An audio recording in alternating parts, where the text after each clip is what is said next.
Chers amis, bonsoir. Nous recevons ce soir le docteur Laurent Alexandre pour son livre La guerre des intelligences à l'heure de ChatGPT. À l'heure où aujourd'hui on pense que les écrivains, les artistes, les philosophes vont être remplacés par ChatGPT, à l'heure où on a l'impression que certains livres seraient mieux écrits s'ils l'étaient par ChatGPT, à l'heure où on a l'impression de rentrer dans une nouvelle humanité, une post-humanité ou peut-être une transhumanité, et où peut-être un jour, à la place de faire cette émission, ça sera un robot qui la fera bien mieux que moi.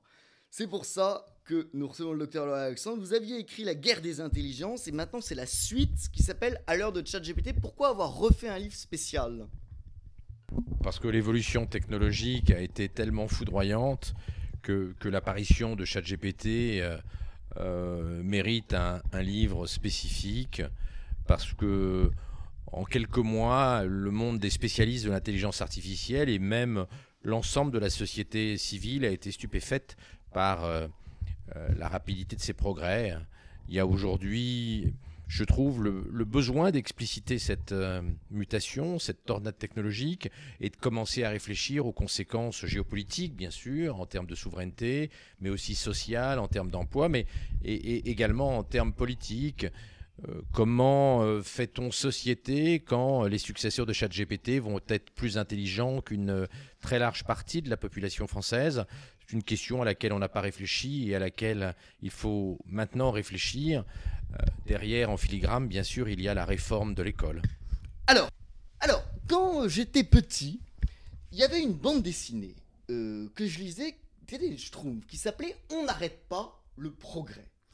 Et où on voyait cette communauté des Schtroumpfs, qui était une communauté organiciste, ethniciste, fondée sur une ethnie, c'est-à-dire où ils étaient tous de la même couleur, ils avaient tous le même revenu, ou une communauté un petit peu un mélange entre le nazisme et le stalinisme. Et tout d'un coup apparaissaient des robots. Et ces robots, qui étaient une sorte d'ancêtre de ChatGPT, qui savaient faire des choses, finalement à la fin, dans cette communauté, prenaient le pouvoir et allaient détruire sur l'unité qui avait existé depuis tout temps. Et est-ce que, d'une certaine façon, on pourrait dire que le fait que en quelque sorte, ChatGPT arrive, beaucoup de gens vont avoir peur que ça détruise ce qu'on avait gardé d'organique dans nos sociétés? Alors, aujourd'hui, il est quasiment impossible de déterminer quelles vont être les évolutions de nos sociétés face au choc de cette deuxième génération de réseaux de neurones profonds qu'est la génération ChatGPT, 4, Claude de la société anthropique, Bard également chez Google. On ne peut qu'imaginer des scénarios. Globalement, il y a aujourd'hui 4 scénarios. Le premier scénario, c'est un scénario où en fait le progrès s'arrête assez rapidement derrière la prochaine version, la version 4.5 de ChatGPT, qui sera une version multimodale, c'est-à-dire qu'elle acceptera le multimédia. C'est un scénario dans lequel il n'y a pas beaucoup de conséquences pour nos sociétés. Le deuxième scénario est un scénario où l'intelligence artificielle continue à progresser rapidement, mais elle n'atteint pas ce qu'on appelle l'AGI, l'intelligence artificielle générale, qui est un dépassement global et dans tous les domaines cognitifs du cerveau humain par l'intelligence artificielle.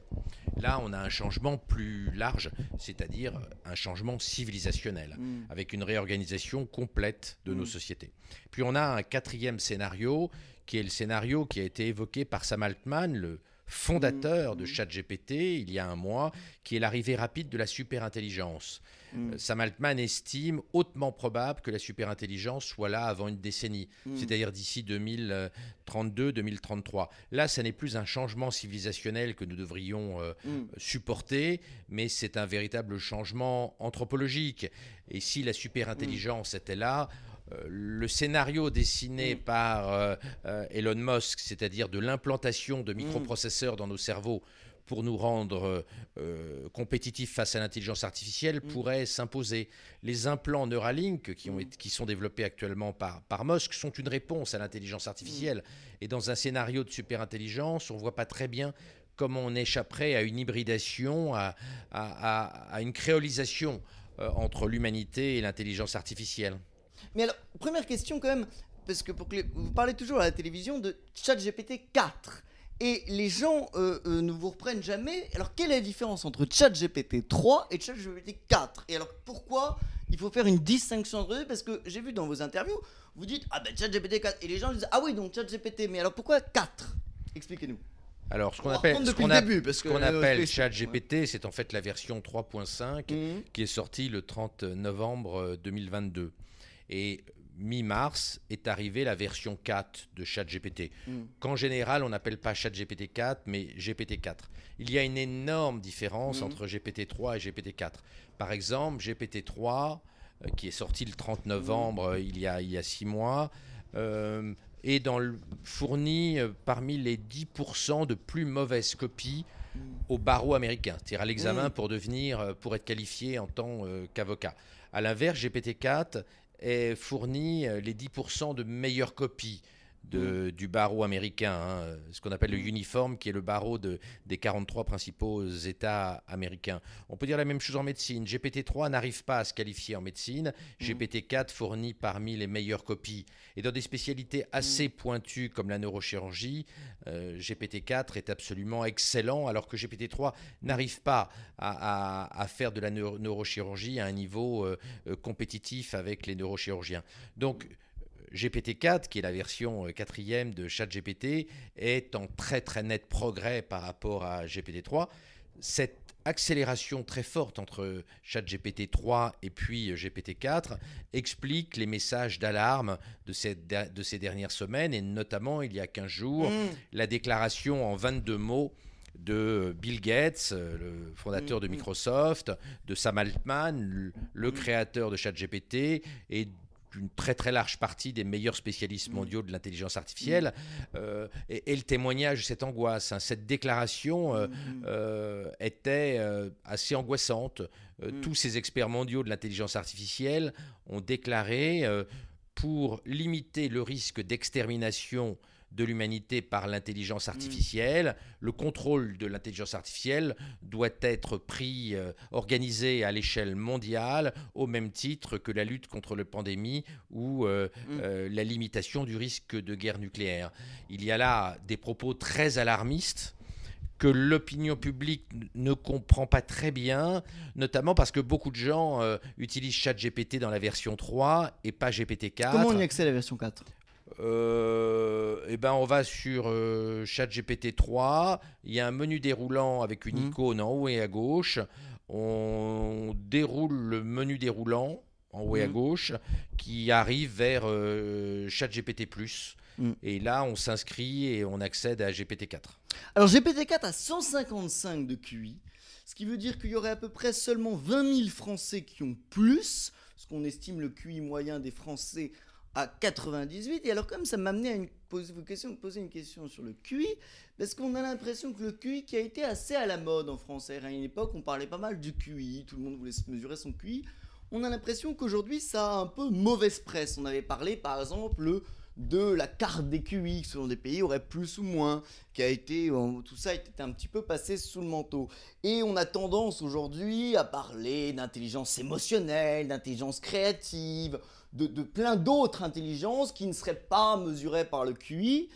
Et certaines personnes disent certes, mais GPT-4 a un QI de 155, mais n'a pas les autres types de QI, par exemple l'intelligence émotionnelle. Qu'est-ce que vous répondez ? Alors, premier point, GPT-4 a 150 de quotient intellectuel dans le domaine verbal, pas dans le domaine mathématique, où il est aujourd'hui nettement inférieur à ça, et pas dans le domaine de l'intelligence en 3D, de l'intelligence spatiale. Mais effectivement, en termes de QI verbal, de maîtrise du langage, GPT-4 a 155 de QI, c'est-à-dire plus que 99,989% des Français, c'est-à-dire qu'il n'y a que 20 000 Français qui ont un QI verbal supérieur à GPT-4. Donc oui, GPT-4 galope, et l'équilibre entre l'intelligence humaine et l'intelligence artificielle est en train de vaciller. Même si personnellement je ne crois pas, contrairement à Bill Gates, contrairement au fondateur de ChatGPT, je ne crois pas que l'intelligence artificielle va chercher à nous exterminer à court terme. À la deuxième question, quid de l'intelligence émotionnelle, je vous rappellerai juste l'étude qui a été faite récemment, qui a comparé GPT-3, même pas GPT-4, mais seulement GPT-3, aux médecins, et qui a montré que GPT-3 était supérieur techniquement aux médecins, mais surtout avait une empathie 2 fois supérieure aux médecins. Donc l'idée selon laquelle l'intelligence artificielle a une intelligence technique et froide et n'a pas d'intelligence émotionnelle est une connerie. Hélas pour nous, l'intelligence artificielle est plus empathique que nous, ce qui est normal parce que un guichet, par exemple, un fonctionnaire finit par s'énerver quand le contribuable ou le citoyen ne comprend pas. GPT-4 est capable de répéter les explications pendant 150 heures s'il le faut. Il ne se fatigue jamais, il dit toujours merci, même quand on l'engueule. L'empathie de l'intelligence artificielle est supérieure à l'empathie humaine. Dernier point, est-ce que le quotient intellectuel est un indicateur de l'intelligence pertinent ou pas? Je dirais juste que le quotient intellectuel est un proxy, c'est-à-dire une façon d'approcher l'intelligence. Le QI n'est pas un indicateur parfait de l'intelligence, mais c'est un meilleur indicateur que la taille de la bite, par exemple, pour prédire l'intelligence de quelqu'un. Oui, mais c'est d'ailleurs, je pense, dans les 20 000 Français qui ont un QI supérieur à GPT-4, donc c'est-à-dire des gens qui ont plus de 155, je crois qu'à peu près, il y en a 15 000 qui n'ont pas le bac, vous voyez ce que je veux dire? C'est-à-dire les gens à très haut QI en France, on pourrait imaginer que c'est ceux qui sont dans les plus beaux postes, les plus grandes responsabilités, et on a remarqué au contraire que c'était souvent les gens les plus en échec scolaire. Alors c'est une idée, les patrons en France n'ont pas... Ouais, c'est une idée complètement conne qui a été complètement battue en brèche, et le grand spécialiste du sujet, Franck Ramus, a montré que c'était totalement faux. Les gens qui ont les plus hauts QI ne sont pas en échec scolaire, ils ne sont pas déprimés, ils sont pas malheureux, ils réussissent mieux que la moyenne des gens et psychologiquement ils sont plus équilibrés que la moyenne des gens. Donc la vieille idée selon laquelle les hauts QI sont pauvres, malheureux, déprimés et en échec scolaire est une idée complètement conne et une idée complètement fausse, et je vous invite à aller voir les travaux récents qui ont montré à quel point cette idée est aussi conne que les gens qui pensent que la chloroquine marche dans le Covid, que le protocole Raoult est efficace ou que la Terre est plate. Est-ce que vous êtes fait mesurer votre propre QI? Ça n'a absolument aucun intérêt. Non, ça n'a aucun intérêt que je vous dise quel est mon QI. Oui. D'ailleurs, et je ne vous le dirai pas. Et d'ailleurs, c'est vrai que dans les enfants à haut QI, il y a souvent l'enfant un peu qui rate ces trucs-là. Et alors la mère fait toujours mesurer le QI parce qu'au moins elle a quand même l'impression, alors certes il a tout raté, mais qu'il est intelligent. Et c'est peut-être parce qu'il est intelligent, vous voyez ce que je veux dire, il y a une culture un peu de l'excuse. Ouais, en tout cas, il faut dédiaboliser le quotient intellectuel. Globalement, les gens à haut QI réussissent mieux que les gens qui ont 80 de QI. Est-ce qu'on peut est-ce que selon les pays, il y a des QI différents ou pas du tout? Oh, c'est un sujet un petit peu difficile. Voilà. J'avais écrit un article dans Le Monde demandant à ce qu'on ne creuse pas tellement les inégalités de quotient intellectuel entre communautés, entre pays. Personnellement, je pense que la paix entre pays, entre communautés, serait abîmée si on se mettait à montrer la supériorité de tel ou tel groupe par rapport à tel ou tel autre groupe. Donc moi, je ne suis pas un fanat de la comparaison des QI, et c'est pour ça que j'avais écrit ce papier dans Le Monde demandant que on ne publie pas notamment la carte des quotients intellectuels par pays, parce que cela stigmatise des pays où le quotient intellectuel moyen est extrêmement faible, et à l'inverse, ça met sur le devant de la scène les pays où le quotient intellectuel est le plus élevé. Donc je ne suis pas un grand fanat de la carte des QI, et j'avais même demandé son interdiction pour des raisons de paix sociale. Mais en même temps, la vie est stigmatisation. On passe son temps à stigmatiser les richesses des uns et des autres, la taille. Oui, mais les gens, on passe son temps à catégoriser, voilà. Donc. Oui, mais les pauvres aiment bien dire du mal des riches. En revanche, les cons aiment pas tellement parler des gens intelligents. Oui, c'est vrai. Alors, et la différence, c'est qu'un pauvre peut devenir riche alors qu'un con peut plus difficilement devenir intelligent. Bref. Alors, il y avait quand même une chose qui était assez intéressante, c'est que vous expliquez comment l'éducation doit s'adapter finalement au fait que jusqu'à présent on était les seuls objets intelligents et qu'on n'est plus les seuls objets intelligents. Comment aujourd'hui vous voulez que l'éducation s'adapte, et est-ce que l'éducation nationale en France s'est déjà un peu adaptée ou pas du tout? Alors l'école ne s'est pas adaptée, bien sûr, elle prépare nos gamins, et je le regrette en tant que père de famille nombreuse, elle prépare nos gamins au monde et à l'économie d'avant ChatGPT, c'est très clair.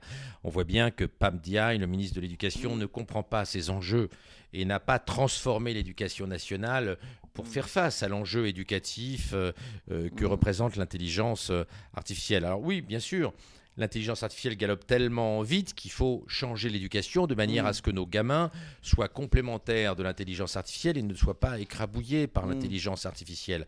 Ça suppose un changement de logiciel à l'éducation nationale qui a pris un retard absolument considérable. C'est-à-dire que l'éducation nationale n'a même pas vu arriver la vague de l'intelligence artificielle. Il y a très très très peu de gens qui travaillent sur ces sujets-là à l'éducation nationale.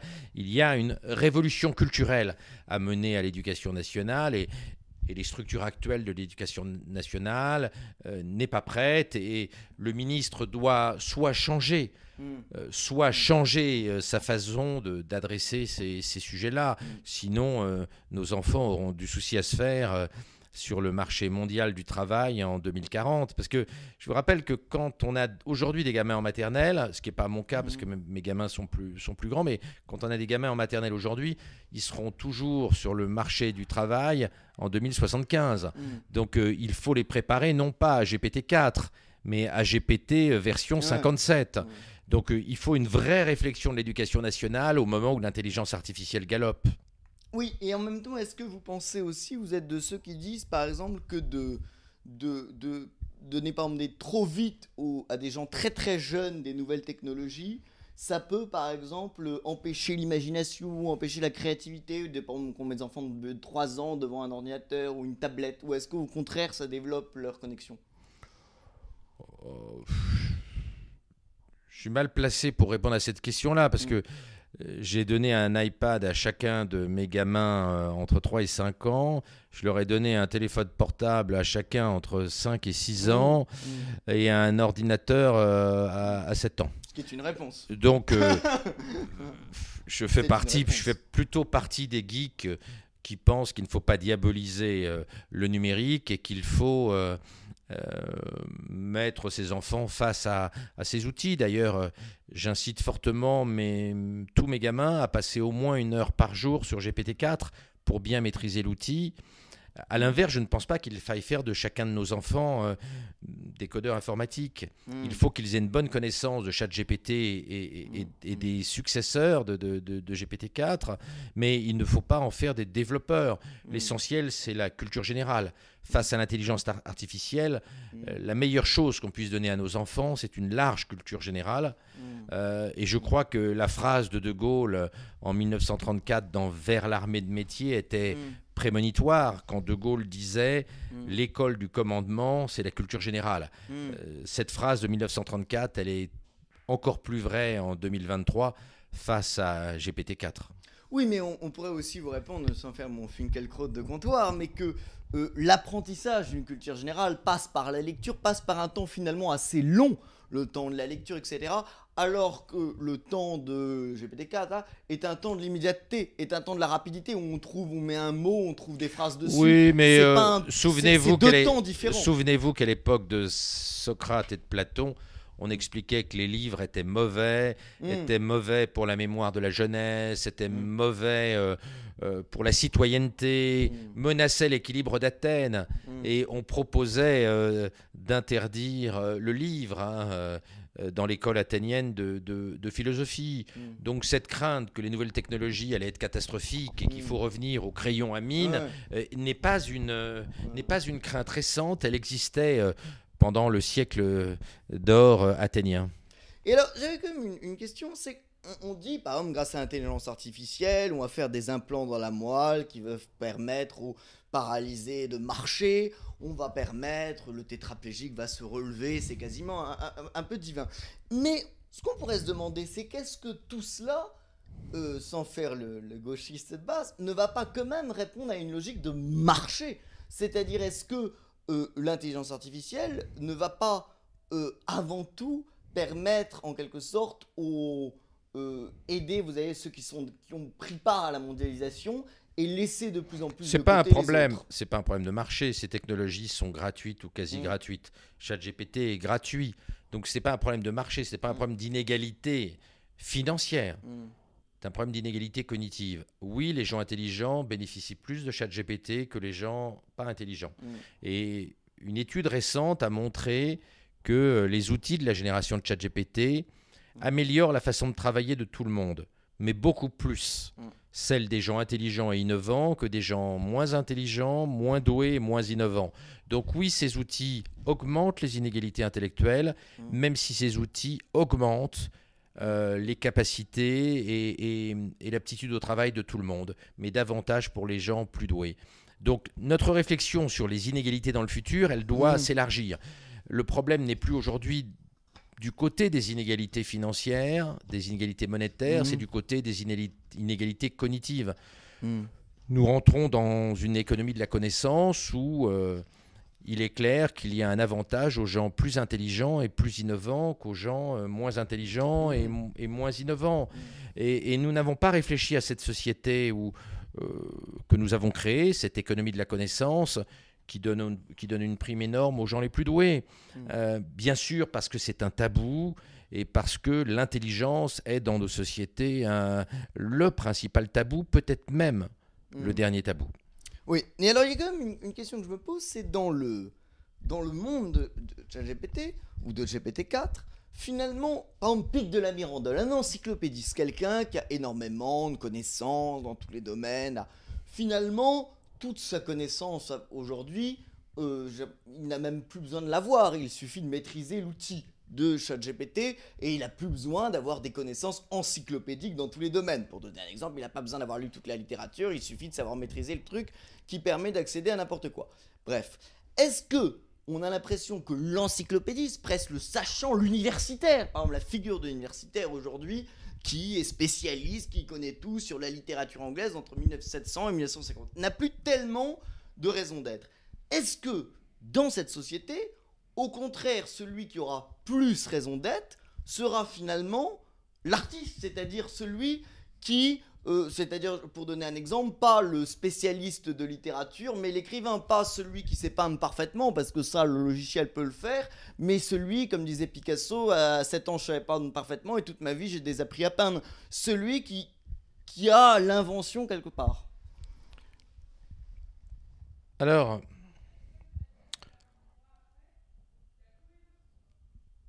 c'est une grande question. Mais je voudrais d'abord préciser un point.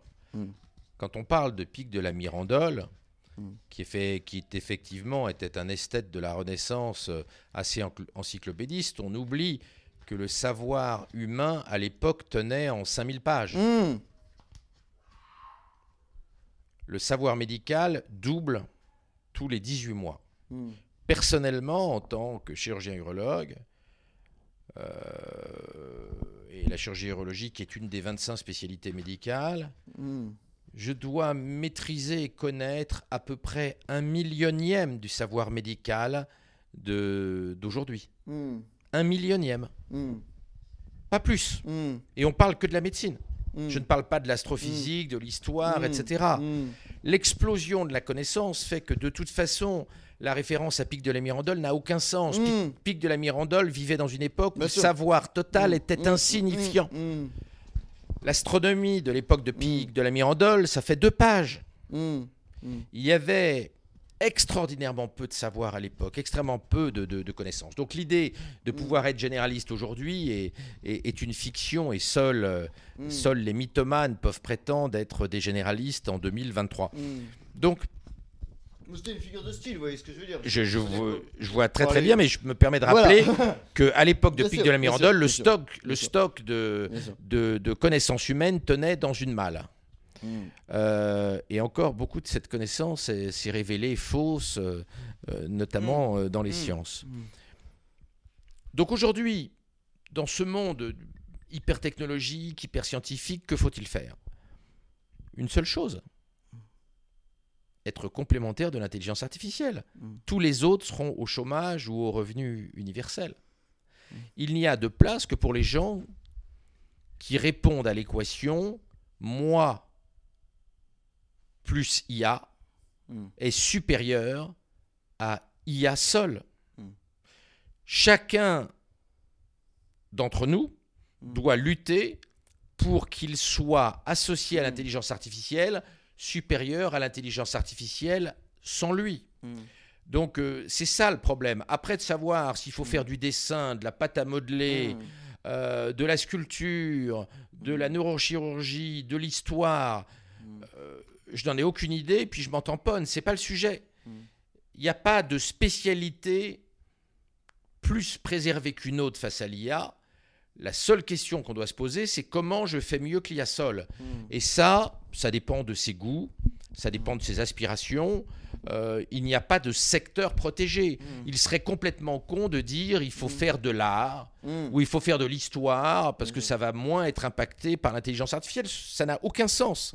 Donc il y a de la place pour chacun d'entre nous dans chaque spécialité, dans chaque domaine, à condition qu'il intègre l'IA, parce que penser qu'on va pouvoir demain faire en 3 jours ce que GPT-4 fait en 15 secondes serait très très naïf.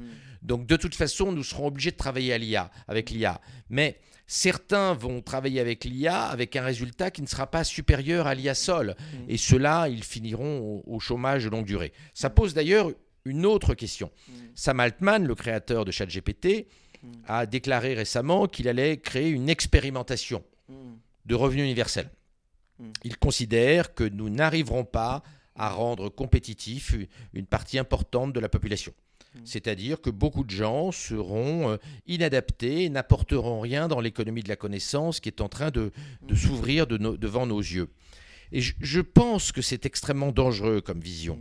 Cette idée qu'on va mettre les gens moins intelligents que GPT-5, que GPT-6 au revenu universel à la sortie de l'école à 16 ans, jusqu'à leur entrée chez Orpea, est un cauchemar politique. Donc il faut une vraie réflexion sur l'amélioration de l'éducation et de la formation continue des adultes, de la formation professionnelle, parce que l'idée qu'une société pourrait mettre au rebut une part croissante des siens au fur et à mesure que l'intelligence artificielle progresse est une vraie dystopie, est un scénario moralement, philosophiquement, politiquement inacceptable. Donc personnellement, je suis contre le revenu universel et je le répète, cette équation école, puis revenu universel, puis Orpea, puis mort, est davantage une dystopie mortifère, un cauchemar politique qu'un programme politique qui me plaît. Oui, pour prendre une analogie un peu vulgaire, on pourrait dire, imaginons on voit qu'un travail qui est fait par 20 personnes. On prend une mini-société, un exemple mini de la société, et un travail est fait par 20 personnes. On dit, aujourd'hui, une personne peut produire plus que ces 20, et alors cette personne va produire seule parce que c'est la plus douée, et du coup va donner un revenu aux 19. Sauf que le problème, c'est que le fait que les 20 personnes travaillent, ça crée, comme on dit en sociologie, du lien social, ça crée une organisation, ça crée une société où il n'y a pas de violence, où il y a quelque chose d'organique. Alors que si on met les 19, on dit on peut leur donner la même somme, les 19 vont sombrer dans la violence, vont être perdus. Donc on a presque l'impression que finalement dans la société aujourd'hui, on va presque plus travailler, on va presque plus faire travailler non pas pour les gens pour être productifs, mais pour garder une organisation sociale où il n'y a pas de problème. Oui, et puis on oublie quelque chose. C'est qu'avec l'intelligence artificielle, nous rentrons dans un monde hyper technologique, hyper scientifique et d'hyper-croissance. La croissance économique va repartir à la hausse. Les fantasmes décroissantistes des écologistes, des ayatollahs verts, c'est fini. Donc nous rentrons dans une période de croissance forte, donc il y aura du travail pour tout le monde, à condition que l'école pousse les gens, forme les gens à être complémentaires. Mais l'idée du revenu universel est une idée malthusienne en réalité d'un monde décroissant. Or, nous sortons du monde décroissant. C'est d'ailleurs pour ça que la NUPES est affolée par l'intelligence artificielle, parce que l'intelligence artificielle, c'est la mort de la décroissance et c'est la naissance de l'hypercroissance. Mais alors quand même une question sur ça. On a l'impression à toute époque qu'il y a eu des prophètes du malheur. Il y a eu des gens que vous allez voir, quand les technologies vont arriver, ça va être terrible, c'est la fin de l'humanité, etc. Mais de la même manière, on a l'impression aussi que vous pourriez être un prophète du bonheur, dans le sens un prophète positif, de dire regardez, ça va tout changer. Et si on prend 100 ans avant, on pouvait imaginer qu'en 1900, on se disait, les évolutions, s'il y avait Internet, on pensait que ça changerait tous les rapports humains. Et finalement, on a des rapports humains où il y a finalement quelque chose d'archaïque qui perdure. Par exemple, le rapport de la séduction en France. Certes, ça a changé, certes, les ordinateurs ont changé les choses, certes. Mais finalement, il y a des inconstants qui restent, c'est-à-dire on lit un livre de Balzac sur la société, sur la séduction, sur Splendeur et misère de courtisane, sur les prostituées, sur les illusions perdues. Quasiment, ça décrit le monde d'aujourd'hui.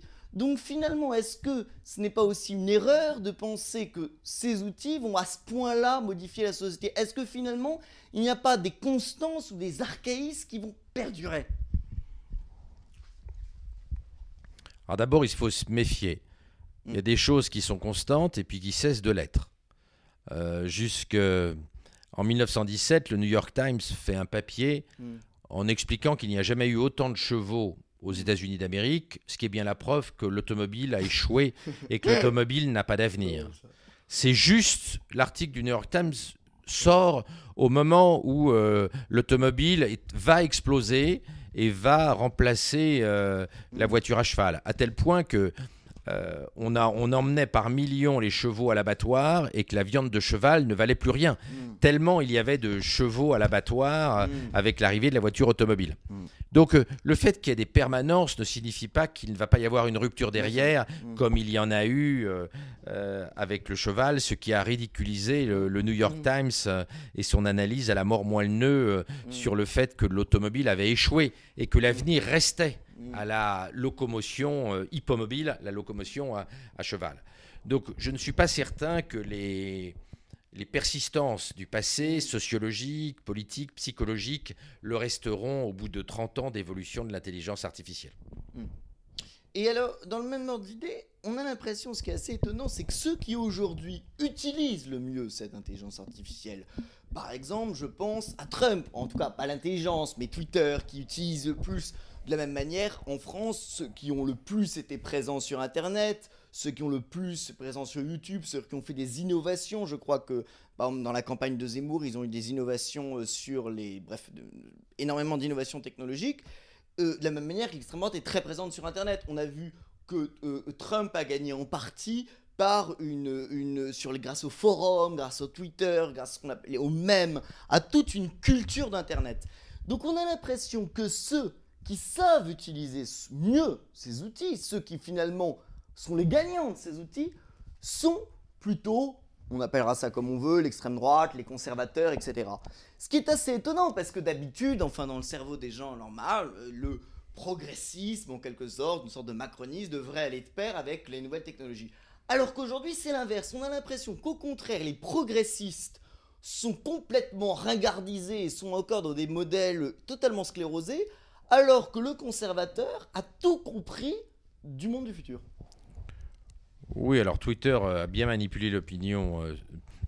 Trump a bien manipulé l'opinion sur Twitter, mais c'est pas pour ça qu'il sait se servir de ChatGPT. Non, mais ce qui est intéressant, c'est de voir politiquement dans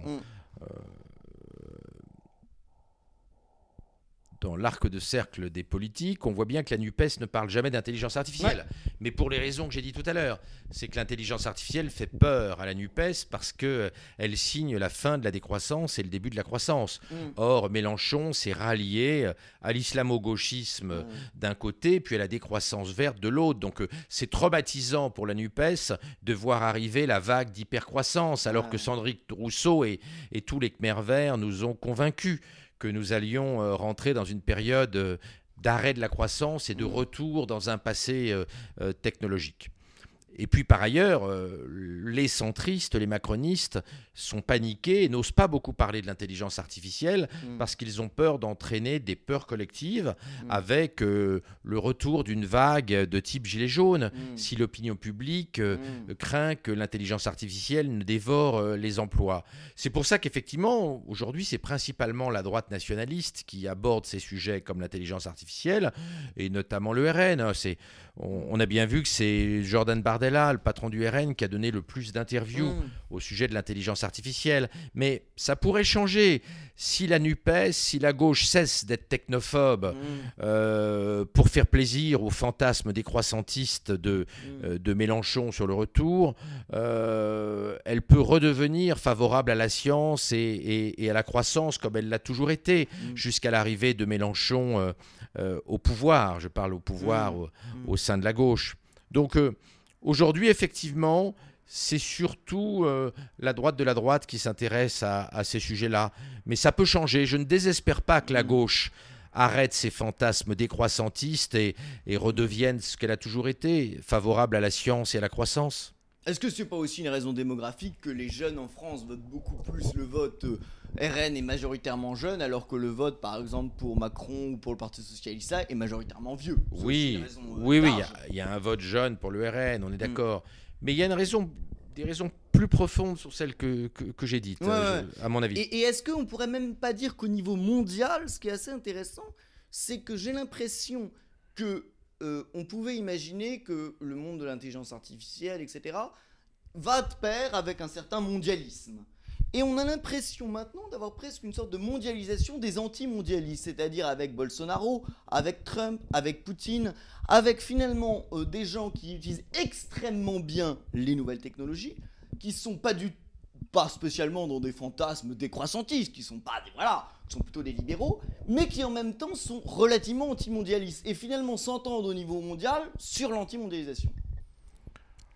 Oui, enfin, on voit bien que tous ces gens sont très brouillons. Oui.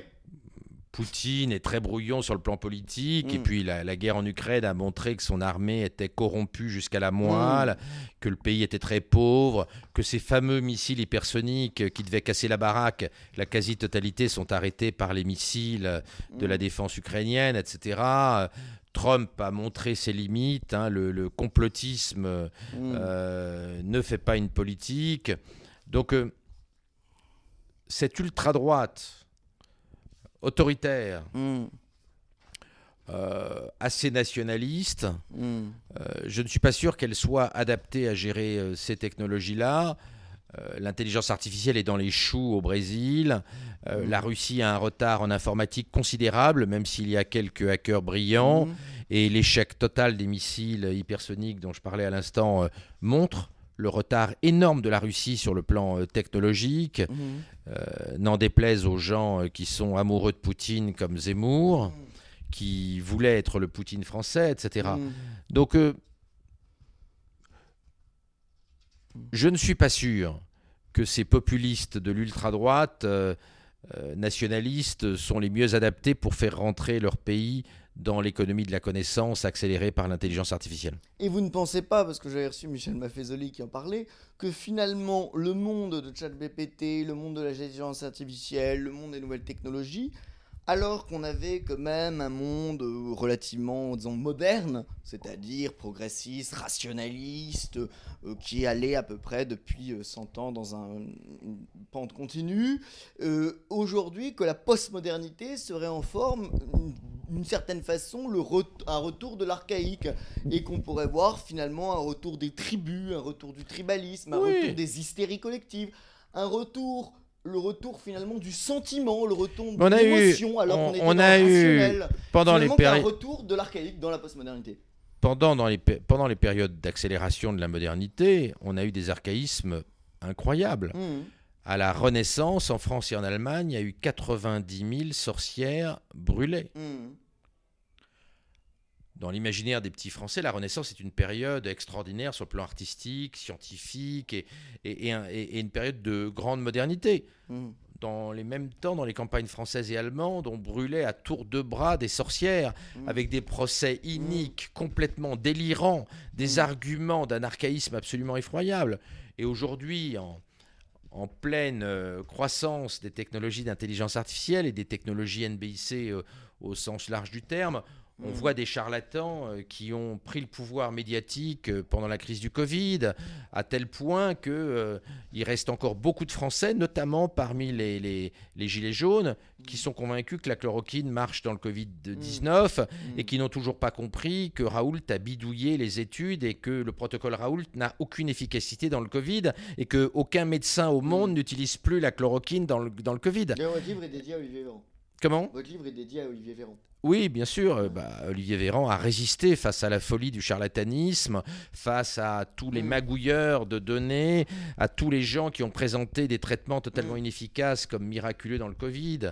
Mais ça, c'est le complotisme. Oui, bien sûr, mais il est totalement désolant de voir comment Raoult a manipulé l'opinion en s'alliant avec l'ultra droite, puisque Raoult s'est allié et a été soutenu à mort par Asselineau, par Philippot, par Dupont-Aignan, etc., etc. C'est assez lamentable de voir comment il y a eu une alliance entre les complotistes de l'ultra-droite et puis des médecins qui sont partis en vrille et qui ont défendu l'indéfendable, c'est-à-dire des traitements charlatanesques au sens propre du terme, puisque le charlatanisme, c'est de présenter un traitement inefficace ou non évalué comme un traitement efficace. Et c'est ce qui m'a beaucoup surpris, mais Raoult, en pleine explosion de l'intelligence artificielle, c'est finalement pas très différent des sorcières à la Renaissance. Ce sont des scories d'irrationalité complotiste pendant des périodes de croissance accélérée de la modernité et de la science. Mais le complotisme, c'est un truc assez intéressant parce que j'ai l'impression que c'est quelque chose de relativement... Il y a quelque chose de nouveau qui se passe. C'est-à-dire qu'avant, par exemple, il y a encore, avant les réseaux sociaux, etc., on pouvait avoir dans les gens qui étaient à l'ultra-droite des idées politiques, enfin une chose identitaire, etc. Aujourd'hui, l'ultra-droite est beaucoup plus complotiste qu'identitaire et on a l'impression que le conspirationnisme ou le complotisme est une sorte de genre un peu hybride, nouveau, qui justement serait un peu l'enfant perdu d'Internet. C'est des gens souvent qui pensent maîtriser extrêmement bien Internet et qui sont des enfants d'Internet. Oui. Le complotiste, c'est quelqu'un d'Internet. Non, mais les complotistes graves, il n'y en a pas tant que ça. En revanche, ils sont extrêmement actifs et ils interviennent de nombreuses fois, notamment sur Twitter et sur Facebook, sur TikTok, par jour. Et ils ont été fédérés, en France principalement, autour de 3 individus. Asselineau, Philippot et Dupont-Aignan, qui ont... Pas Marine Le Pen. Non, Marine Le Pen et Zemmour ont résisté. D'ailleurs, les complotistes chez Zemmour sont partis, comme Jacqueline Moreau, la femme qui prétend que les traînées derrière les avions sont des produits toxiques mis par les gouvernements pour asservir l'opinion. Ah oui, elle est extraordinaire. Jacqueline Moreau a été foutue dehors de chez Zemmour. En tout cas, elle ne correspondait pas du tout à la vision nationaliste, certes, mais non complotiste du monde de Zemmour. Et puis, les antivax complotistes n'ont pas non plus... il y a quelques exceptions, il y a quelques complotistes au RN, mais globalement...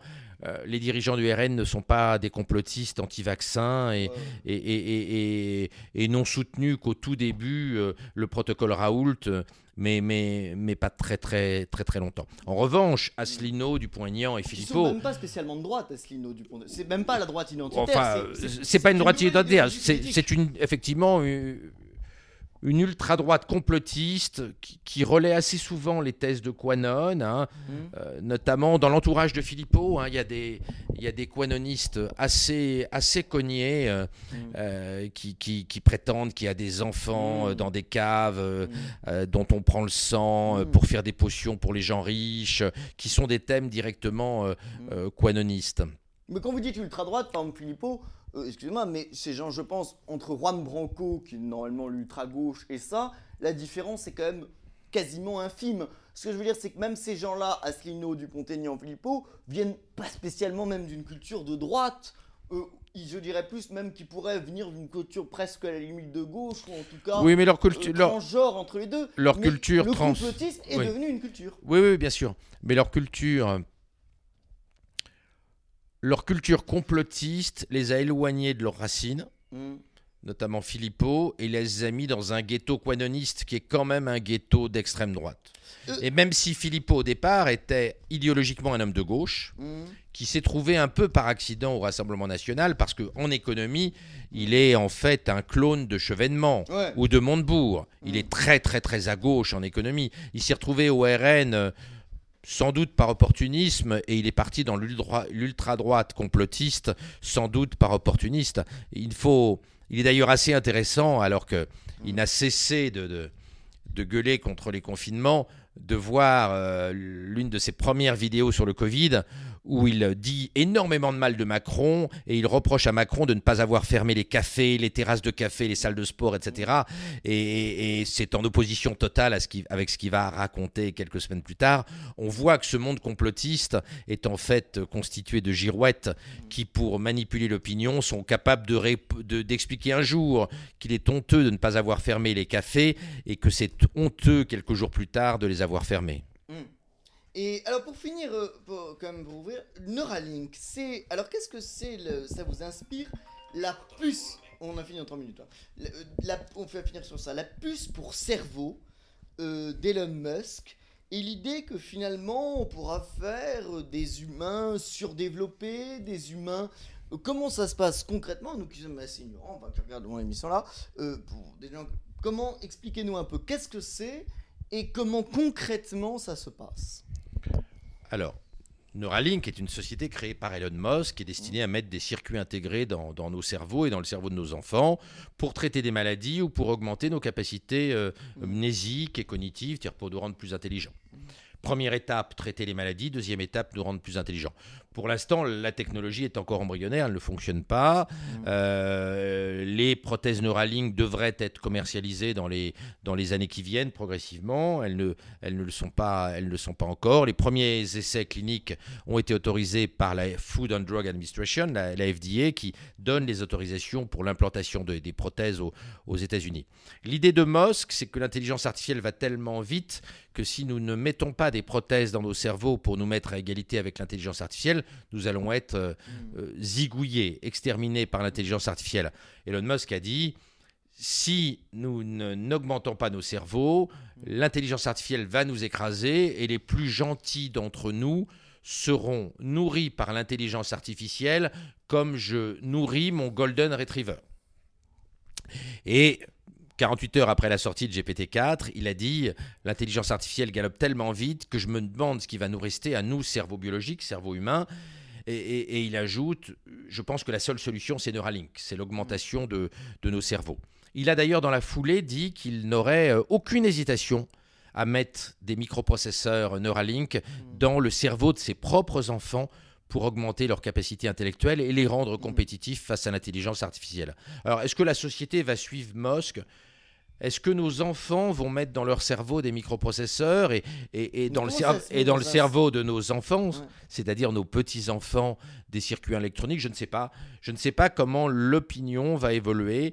Si l'intelligence artificielle galope à la vitesse à laquelle elle galope depuis 6 mois, je pense que la société va très vite accepter d'augmenter les cerveaux de nos descendants par ces technologies-là, car l'opinion publique va prendre peur. Il ne restera quasiment pas d'emploi pour les gens qui n'auront pas été augmentés par ces technologies-là. Je n'exclus pas qu'à partir de 2035, 2040, 2045, une large partie de nos gamins acceptent ces technologies-là pour être compétitifs avec les successeurs de GPT-4. Mais comment, sur le cerveau, ça se fait techniquement? C'est ça ce que je il y a des vidéos sur YouTube qui montrent comment les fils électroniques sont implantés dans le cerveau. Il suffit de taper Neuralink, expérimentation. Il y a plein de vidéos qui ont été présentées par Elon Musk qui sont en libre accès sur YouTube.